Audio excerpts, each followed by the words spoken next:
Hello everyone and welcome back to our channel. Today I am going to show you how to remove Edge from Windows 10 computer.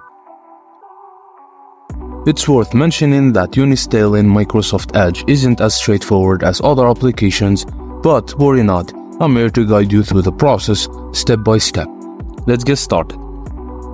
Unfortunately, with Windows 10 Microsoft has made it a bit tricky to uninstall Edge directly from the settings.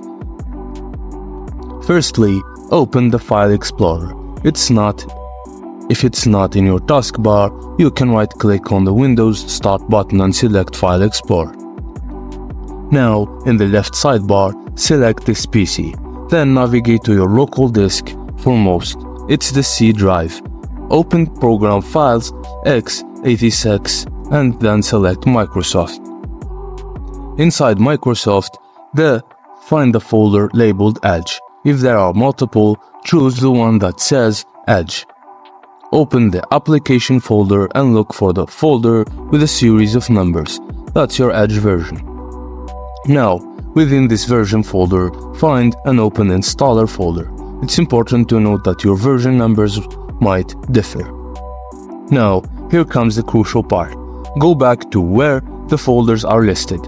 Check the description for the command and then go back to the command prompt. Right-click and paste the command and hit enter. It will prompt you with a message asking if you're sure you want to make changes to Microsoft Edge. Select yes.